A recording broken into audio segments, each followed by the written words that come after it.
It is yet another good day to remind you that we are the greatest problem in this country.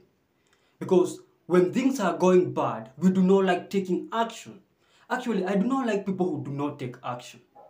Kenyans, as the voters, should understand that they have the power to take action against their elected leaders. I do not know why things go bad, but we just watch things go bad without us taking action. We need to understand that we have sole responsibility to hold our leaders into account. Mi hushangaa mbona vitu zikienda vibaya huwa hatutaki kurespond.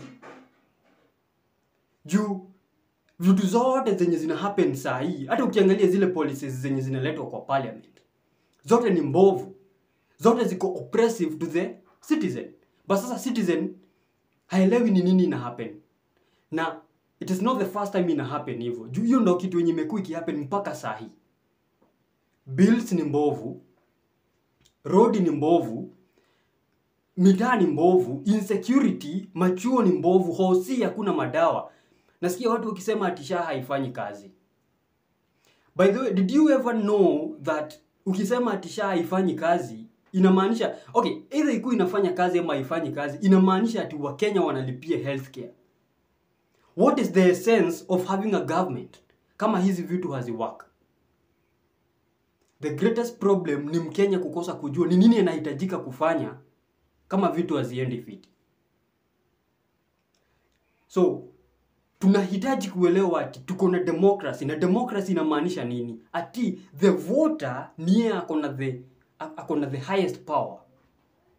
Iyo ID yako, iyo kura yako, time yenye unaenda kuvote, unaenda kupea mtu job. What kind of employers are we? Kama ati hatuelewi tukivotia mtu kuingia parliament ama kuingia kuwa president ama governor ni job tumempea. Kwa hivyo tunahitaji kumhold accountable. Number one, hatujui ni nini tunahitajika kudo. That's why wanatubebanga tu ufala. Kila kitu yenye ina happen wakiwa na ile attitude ya kwani mtadu. Na shida ni kukua ati number one, hata constitution hatujui inasema nini. Juu hatujai kubali kusoma constitution. Our elected leaders wako elected through the constitution. President ako elected through the constitution. Hiyo constitution yenye hataki kufuata. Sasa tunaweza jiuliza constitution ni ya nini basi? Time yenye vitu zimeenda vibaya, lazima kuko na kitu yenye sisi kama wananchi tunahitajika kudu. All the time. Lazima tuelewe responsibilities zetu ni gani. But kama hatuelewi hivyo, there is no way tunaweza kuchange dynamics za leadership, za governance, venye vitu zimekuwa zikihappen. Leadership inaanza na mimi.